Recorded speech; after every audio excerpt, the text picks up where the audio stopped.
Student, मैं कुशल शर्मा। आप देख रहे हैं मेरे यूट्यूब चैनल कुशल क्लासेस।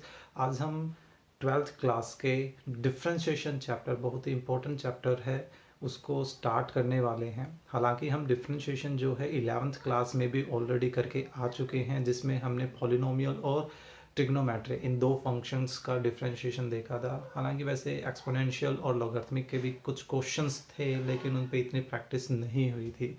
ठीक है। और इसी में हम कंटिन्यूटी 12th क्लास में ही कंटिन्यूटी का जो चैप्टर है उसमें भी लिमिट के थ्रू डिफरेंशिएशन को पढ़ के आ चुके हैं। फिर से वही पॉलिनोमियल और ट्रिग्नोमेट्रिकल फंक्शंस का ही। ओके, सो अब हम 5 तरह के फंक्शंस का डिफरेंशिएशन अब करने वाले हैं इस थ्रू आउट द चैप्टर में, जो कि कौन कौन से हैं: polynomial, trigonometry, inverse trigonometry, exponential and logarithmic. Okay, लेकिन हम इनको स्टेप बाय स्टेप करेंगे। आज की जो वीडियो रहेगी वो स्पेशली पॉलिनोमियल के डिफरेंशिएशन के इंट्रोडक्शन पर बेस्ड रहेगी। ओके, सो चलिए स्टार्ट करते हैं। तो देखिए बच्चों, जैसा कि आप डिफरेंशिएशन जो है वो 6 चैप्टर में भी पढ़ के आए हैं, लेकिन वहाँ आपने डिफरेंशिएशन किसके थ्रू पढ़ा था?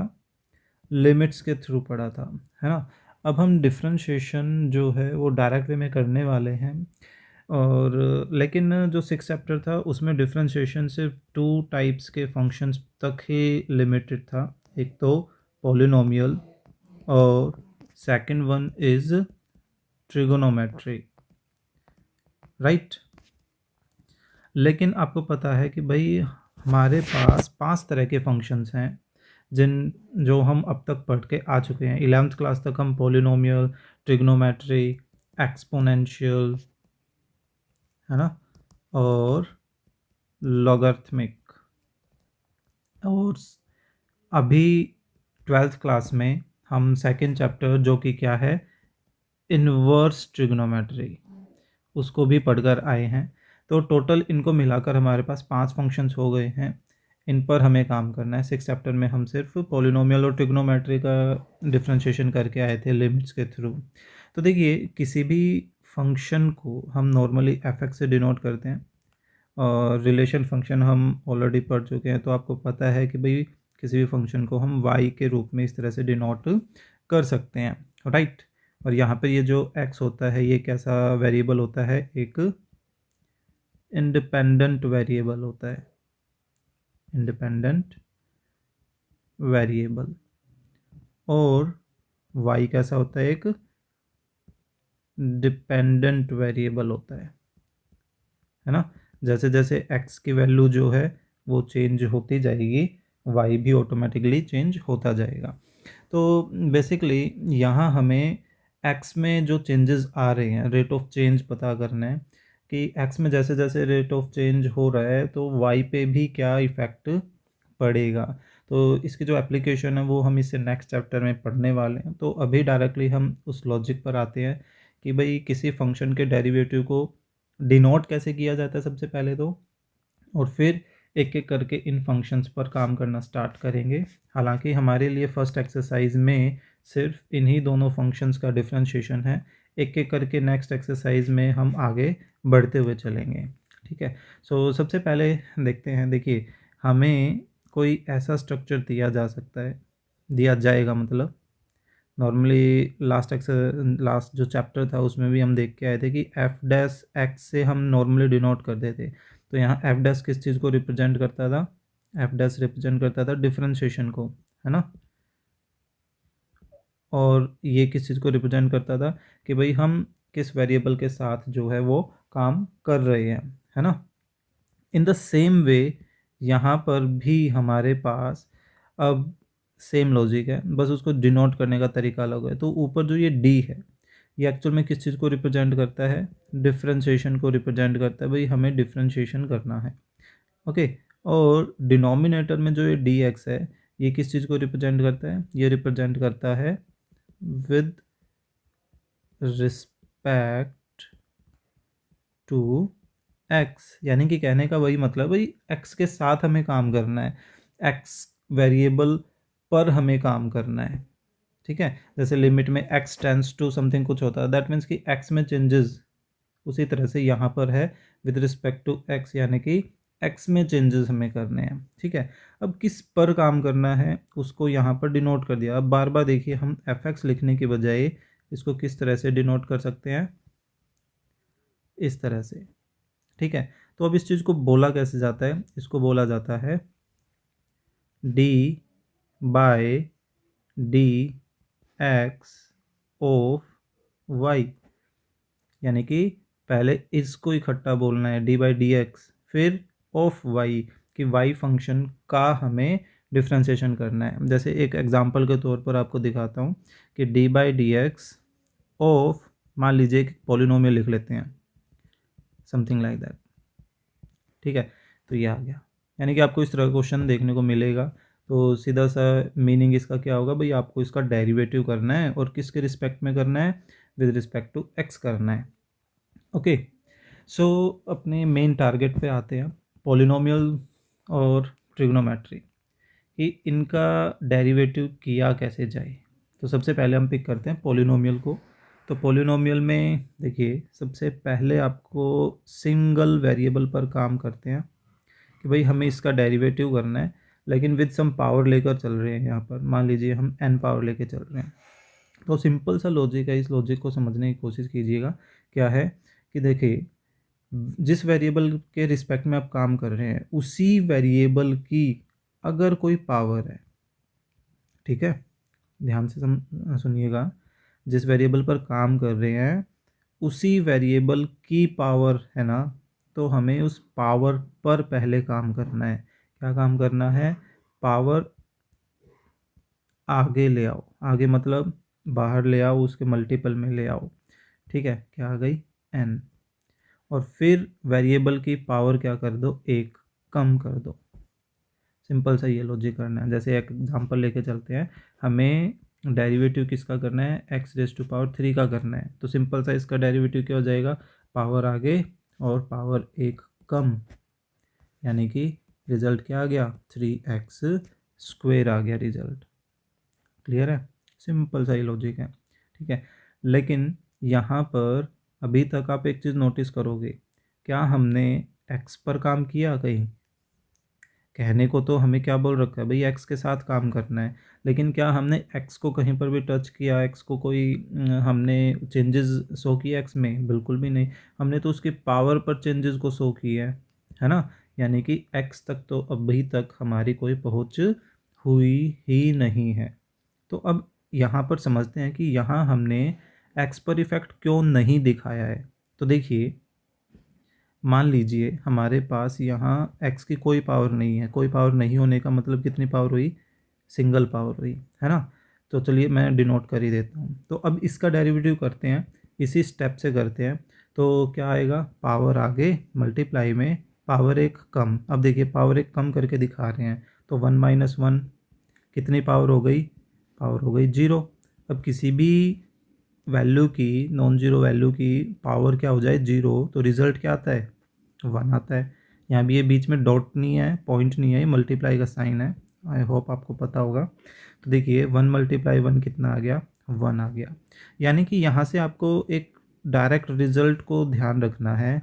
क्या डायरेक्ट रिजल्ट, कि भाई अगर आप जिस वेरिएबल के रिस्पेक्ट में काम कर रहे हैं तो उसी वेरिएबल का डेरिवेटिव क्या होगा, हमेशा 1 आएगा। जैसे एग्जांपल के तौर पे मान लीजिए आप y का डेरिवेटिव करना चाहते हैं, किसके रिस्पेक्ट में, y के रिस्पेक्ट में, तो रिजल्ट क्या आएगा, 1 आएगा।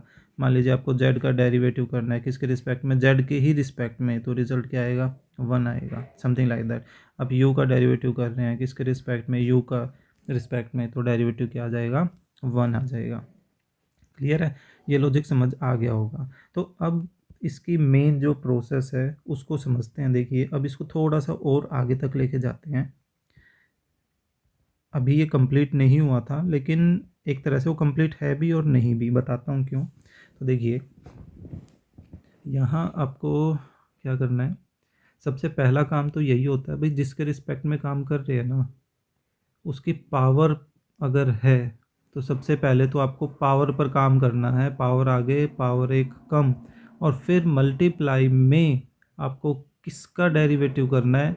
अभी तक देखिए हमने मेन बात वही है कि भाई जिसके रिस्पेक्ट में काम करना था, क्या उस पर काम किया हमने? बिल्कुल भी नहीं। तो ऑब्वियस सी बात है, वहाँ तक तो हमें जाना ही पड़ेगा ना। तो अब हमें किसका डेरिवेटिव करना है? उस पावर के अंदर वाले मटेरियल का। ठीक है, बची हुई पावर के साथ का डेरिवेटिव मत करना, इस चीज़ का ध्यान रखना। बहुत से बच्चे गलती करते हैं यहाँ पर। पहले एक पावर कम कर दी, अब इसका डेरिवेटिव करके दिखाते हैं, जो कि गलत होगा। मेन क्या करना है? पहले पावर, फिर पावर के अंदर का डेरिवेटिव। अब इन दोनों पोर्शंस के बीच में रिलेशन क्या होगी? मल्टीप्लाई वाली। बिल्कुल सिंपल। अब यहाँ देखिए, इसका डेरिवेटिव क्या आएगा? डायरेक्ट आप बता सकते हैं ऊपर की इन्फॉर्मेशन के अकॉर्डिंगली। क्या आएगा? 1। तो ऑब्वियस सी बात है, जब मैं, चलिए नीचे कर देता हूँ, देखिए समझने में आसानी रहेगी। अब मल्टीप्लाई में इसकी जगह क्या रखेंगे? 1। तो 1 से किसी को मल्टीप्लाई करेंगे तो रिज़ल्ट क्या आएगा? वही, कोई इफेक्ट नहीं पड़ेगा। तो देखिए इसी वजह से यहाँ पर जो रिज़ल्ट था वो सेम आ गया ना।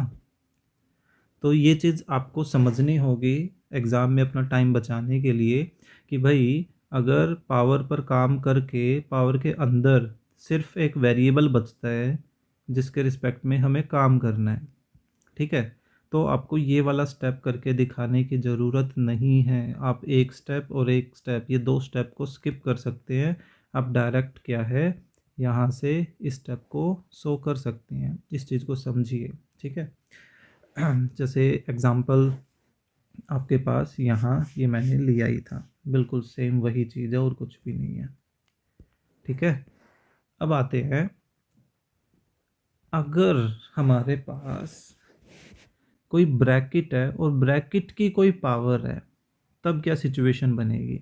मान लीजिए ऐसी कोई फॉर्म है, समथिंग लाइक दैट, ठीक है, और यहाँ पर पावर 3 है।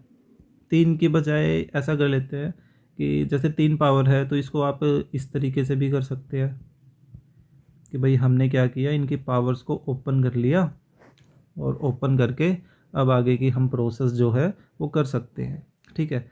अब इसी चीज़ को आप चाहें तो देखिए कैसे कर सकते हैं, पावर के अकॉर्डिंगली। दोबारा क्वेश्चन लेकर चलते हैं। ये था अपना क्वेश्चन, ठीक है। हम अपना जो ऊपर वाला तरीका है ना, उसी के अकॉर्डिंगली इस क्वेश्चन को करते हैं। देखिए कैसे, भाई पावर आगे और फिर पावर एक कम, एक कम, तो 3 में से एक कम 2 हो गई। अब पावर के अंदर देखिए, अकेला एक वेरिएबल नहीं है ना, वेरिएबल के मल्टीपल में या प्लस माइनस में कुछ भी क्वांटिटी हो, तब आपको ये वाला जो स्टेप है वो शो करने की ज़रूरत होगी, ठीक है। तो यहाँ इसको थोड़ा सा सिंप्लीफाई कर लेते हैं, सिंप्लीफाई ऐसा हो जाएगा, है ना। अब ये देखिए इसका डेरिवेटिव अब कैसे करें, तो यहाँ और यहाँ, अब दोनों में सेम स्टेप लगेंगे, यानी कि दोनों में सेम सिचुएशन आ गई। जिसके साथ में हमें काम करना है उसके तो मल्टीपल में आ गया कुछ, है ना। अब मल्टीपल वाले पर कैसे प्रोसेस करें, तो देखिए इस चीज़ को समझिए, भाई काम किसके साथ करना है? एक्स के साथ करना है। तो क्या इस 8 का यहाँ कोई काम है? बिल्कुल भी नहीं। अच्छा मैं लिमिट का एग्जांपल देता हूँ। लिमिट में कई बार हमारे पास ऐसी सिचुएशन आ जाती थी लाइक 2x, तो हम उसको कैसे लिख लेते थे, भाई 2 को बाहर लिख लिया और लिमिट किस पे काम कर रही है? सिर्फ x पर, है ना। क्यों? क्योंकि लिमिट सिर्फ x पे काम कर रही है, तो उसके राइट साइड में सिर्फ x वाला वेरिएबल रहे तो कोई दिक्कत ही नहीं है। सो विदाउट एक्स वाला जो भी मटेरियल होता है उसको हम क्या कर लेते हैं, लिमिट की रेंज से लेफ़्ट में लिख लेते हैं। उसके लेफ़्ट में आते ही उसकी रेंज ख़त्म हो जाती है ना। बिल्कुल सेम काम आप यहाँ भी कर सकते हैं। जैसे लिमिट वहाँ पर इन्फॉर्मर होता था, बिल्कुल ऐसे ही यहाँ पर भी डी बाई डी एक्स एक इन्फॉर्मर ही है। क्या इन्फॉर्मेशन देता है ये, कि भाई डेरिवेटिव करना है और किसके रिस्पेक्ट में करना है? डी एक्स के रिस्पेक्ट में करना है। तो 8 के साथ कोई एक्स तो है नहीं, मल्टीपल में ही रहना है, तो हम क्या कर सकते हैं, इसको ऐसे लिख सकते हैं, 8 बाहर लिख लिया डी बाई डी एक्स, और एक्स की पावर 3 हमारे पास चल ही रही है ना। इसी तरीके से देखो हम यहाँ पर नीचे भी लिख सकते हैं। यहाँ हमने क्या किया, ये 2 बाहर लिख लिया, डी बाई डी एक्स किसका करेगा डेरिवेटिव? सिर्फ एक्स का करेगा, राइट। तो ऊपर देखिए, ऊपर अब वही स्टेप लग रहा है, क्या? भाई पावर आगे और पावर एक कम। अब पावर के अंदर देखिए, अब अकेला x है, तो ऊपर जो हम सीख के आए थे उसके अकॉर्डिंगली अब आपको समझ आ गया होगा कि अकेला x बचे तो उसका डेरिवेटिव अब दिखाने की जरूरत नहीं है। तो यहाँ से तो क्या रिजल्ट आ रहा है अपने पास, 24x², है ना। अब यहाँ से देखें क्या रिजल्ट आएगा, यहाँ से हमारे पास ये बन गए 12x² मल्टीप्लाई में 2 है ही यहाँ पर, और इसका डेरिवेटिव क्या आ रहा है, 1 आ रहा है। सो 12 इंटू 2 ये भी कितना बन गया हमारे पास, 24x²। तो देखिए दोनों तरफ से रिजल्ट सेम आ रहा है ना। तो ये जो छोटी छोटी चीज़ें हैं, यही चीज़ें आपको बेसिकली यहाँ पर ध्यान रखने की ज़रूरत है, ठीक है। अब बिल्कुल स्टार्टिंग में एक एग्जांपल लिया था समझाने के लिए, बस ऐसे ही कि भाई किस तरह से क्वेश्चन आएगा।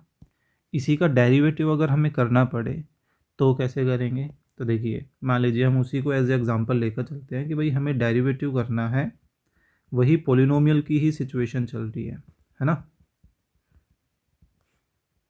तो अब यहाँ पर हम लिमिट की ही हेल्प लेने वाले हैं फिर से। अब देखिए लिमिट में भी जब हमारे पास ऐसी सिचुएशन आती थी तो हम एक प्रॉपर्टी थी उसमें अलजेब्रा से रिलेटेड कि भाई इस लिमिट को हम सेपरेट कर सकते हैं। भाई पहले फंक्शन के साथ अलग सेपरेट कर लिया, दूसरे के साथ अलग सेपरेट कर लिया, और तीसरे के साथ भी अलग सेपरेट कर लिया, है ना। बिल्कुल सेम तरीका हम यहाँ पर भी काम कर सकते हैं कि भाई आपको x² का डेरिवेटिव अलग, 5x का डेरिवेटिव अलग, और कांस्टेंट का डेरिवेटिव अलग। अब देखिए ये एक नई चीज़ आ गई इधर, कांस्टेंट का डेरिवेटिव। अब कांस्टेंट का डेरिवेटिव क्या होगा उस चीज़ को समझेंगे, हालांकि हमें डायरेक्ट वे में लेके चलना है, बताता हूँ। तो देखिए x² का डेरिवेटिव क्या हो जाएगा, पावर आगे पावर एक कम, है ना। अब देखिए कोफिशिएंट वाली सिचुएशन में अब आपको अलग से पहले कोफिशिएंट बाहर और फिर वेरिएबल का डेरिवेटिव करके दिखाने की ज़रूरत नहीं है, ठीक है। अब क्या कर सकते हो, कोफिशिएंट जो मल्टीपल में है ना वो तो चलेगा 7, आप उसके मल्टीपल में जो वेरिएबल पार्ट है उसका डेरिवेटिव कर दीजिए बस। तो अब खुद सोचिए भाई x का डेरिवेटिव उसी के रिस्पेक्ट में क्या होगा, 1 होगा, है ना। तो देखो आगे डायरेक्ट रिजल्ट। अब देखिए कांस्टेंट का डायरेक्ट रिजल्ट आपको हमेशा ध्यान रखना है क्या होगा, 0। अब क्यों होगा उस पर गौर कर लेते हैं, ठीक है। चलिए देखिए यहाँ एक एग्जांपल लेके चलते हैं, इसी को लेके चलते हैं 3। अब हमें ये पता करना है भाई इसका डेरिवेटिव 0 क्यों आया। अब आपको पता है भाई काम किसके रिस्पेक्ट में करना है, x के रिस्पेक्ट में करना है, पर क्या कहीं x है, नहीं है। तो क्या हम 3 को 3 गुना 1 लिख सकते हैं, बिल्कुल लिख सकते हैं। हमने उसको 3 मल्टीप्लाई 1 की फॉर्म में लिख लिया। अब जो 1 है क्या इसको x की पावर 0 लिख सकते हैं, अभी थोड़ी देर पहले भी हम x की पावर 0 को 1 लिख के आए थे, है ना। कहाँ लिखा था, ये रहा देखो। तो उसकी उल्टी प्रोसेस भी तो की जा सकती है, 1 को हम x की पावर 0 लिख सकते हैं, बिल्कुल लिखा जा सकता है। अब देखिए 3 तो कोफिशिएंट है, यानी कि हमें डेरिवेटिव बेसिकली करना किसका, x की पावर 0 का डेरिवेटिव करना है। अब तो x नज़र आ गया ना यहाँ पर, हमने x जान करके बनाया क्योंकि विद रिस्पेक्ट टू x काम करना है। तो अब इसका डेरिवेटिव करें तो क्या आएगा, पावर आगे और फिर पावर एक कम। अब देखिए 0 के मल्टीपल में आप कुछ भी रखें, ओवरऑल रिजल्ट तो क्या आएगा, 0 ही आएगा ना। यानी कि किसी कांस्टेंट का डेरिवेटिव क्या आया, 0। तो ये आपको डायरेक्ट वे में ध्यान रखना है, डेरिवेटिव ऑफ ए कांस्टेंट हमेशा क्या होगा, 0 होगा, ठीक है। ये जो छोटी छोटी चीज़ें बताता जा रहा हूँ ये आपको नोट करते हुए चलना है, क्लियर। अब थोड़ी सी और डिफ़िकल्टी इंक्रीज़ करते हैं, कैसे। मान लीजिए हमारे पास 3x + 5 ऐसे कोई है, लेकिन इसकी पावर है, और पावर भी ऐसी दे दी कि हम ओपन ना कर पाए या ओपन करने में हमें डिफ़िकल्टी हो, ठीक है। लाइक 5 है, या फ्रैक्शन में भी दी जा सकती है पावर, या कुछ और भी, है ना। अब क्या हम 5 पावर खोलने में बैठ जाएंगे, बिल्कुल भी नहीं, दिक्कत आएगी। तो तो हम क्या करेंगे, अब ऐसी सिचुएशन में वही लॉजिक यूज़ करना है डेरिवेटिव का, क्या कि भाई होल पावर आपको देखने को मिले, होल पावर, ठीक है, उस कंप्लीट स्ट्रक्चर की पावर, तो आपको वही तरीका यूज़ करना है, पावर आगे और फिर पावर एक कम, सिंपल। यूँ समझिए कंप्लीट डिफरेंशिएशन में ये स्टेप लगने वाला है, चाहे वो पॉलिनोमियल हो, चाहे ट्रिग्नोमेट्री, चाहे इनवर्स ट्रिग्नोमेट्री, एक्सपोनेंशियल, लॉगरिथमिक, सबके मतलब अगर होल पावर देखने को मिल जाए ना, तो जहाँ होल पावर देखी नहीं, पावर आगे पावर एक कम वाला स्ट्रक्चर ही यूज़ करना आपको। फिर मल्टीपल में, अब देखो पावर के अंदर अकेला एक्स थोड़ी है, एक्स के मल्टीपल में भी कुछ है, एक्स के प्लस में भी कुछ है, तो दैट मीन्स कि अब हमें इस अंदर वाले स्ट्रक्चर का डेरिवेटिव दिखाना पड़ेगा। और इस तरह का डेरिवेटिव अभी अभी हम देखो यहाँ समझ के आए हैं, है ना। तो सब कुछ स्टेप बाय स्टेप चल रहा है, हर एक चीज़ आपको नोट करते हुए चलना है। अगर आपको कंटेंट समझ आ रहा है so please click the like button, और अपने इस वीडियो को अपने फ्रेंड्स के साथ भी शेयर करें। तो देखिए अब इसका डेरिवेटिव आप कैसे कर सकते हैं, धीरे धीरे जैसे जैसे आपको इन स्टेप्स की आदत पड़ती जाएगी, आप कुछ स्टेप्स को फिर डायरेक्ट स्किप कर सकते हैं। कौन कौन से स्टेप्स को देखते हैं। तो देखिए 3x का डेरिवेटिव क्या हो जाएगा, 3। देखिए यहाँ भी आपको बताया था कोफिशिएंट है तो वो साथ चलेगा। फिर x का डेरिवेटिव कर दीजिए, दोनों के बीच में रिलेशन क्या है, मल्टीपल की, वही रिलेशन यहाँ भी चलती गई, है ना। तो अब क्या खुद सोचिए, मल्टीपल में 1 दिखाने की जरूरत है, बिल्कुल भी नहीं। यानी कि अगर सिंगल पावर में है हमारे पास वेरिएबल और उसी के रिस्पेक्ट में करना है, तो यानी कि सीधा सा आंसर क्या आएगा, वो कोफिशिएंट आ जाएगा। अच्छा, कांस्टेंट का डेरिवेटिव 0, ठीक है। तो देखिए मैं स्किप करने के लिए कौन सा स्टेप बता रहा था, स्किप करने के लिए मैं ये वाला स्टेप बता रहा था कि आपको ये सेपरेट करके दिखाने की ज़रूरत नहीं है। आप डायरेक्टली क्या कर सकते हैं, ब्रैकेट का डेरिवेटिव करना है, तो ब्रैकेट के अंदर जो जो हैं क्वांटिटीज़ उनका डेरिवेटिव करते चलिए। 3x का 3 लिख दिया, फिर 4 का 0 लिख दिया, ख़त्म, है ना। सो ओवरऑल हमारे पास क्या आ गया, ये ब्रैकेट देगा 3 और बाहर 5 है ही मल्टीपल में, so 15, 3x plus 5 raise to power क्या हो जाएगी 4। तो ये आ गया अपना आंसर। तो बेसिकली आप नोटिस करोगे कि पॉलिनोमियल से रिलेटेड ऐसा ही काम है, ठीक है। तो ऐसा करते हैं, पॉलिनोमियल से रिलेटेड इंट्रोडक्शन को इतना ही रखते हैं। इसी से रिलेटेड हमारे पास काफ़ी कुछ मैटर जो है वो आराम से कवरअप हो जाएगा। अब हम अलग अलग पॉलिनोमियल्स या, ठीक है, ऐसा करते हैं कि ट्रिग्नोमेट्री का जो डेरिवेटिव है और फिर इनका जो कंबाइन, इनकी एक रिलेशन का डेरिवेटिव कैसे करते हैं, उनको एक अलग वीडियो में करते हैं, काफ़ी लंबी वीडियो हो जाएगी। ओके, सो आई होप आपको ये कंटेंट जो है वो समझ आया होगा। So please click the like button and share the video with your classmate, और अगर आप चैनल पर नए हैं so please subscribe the channel. Thank you.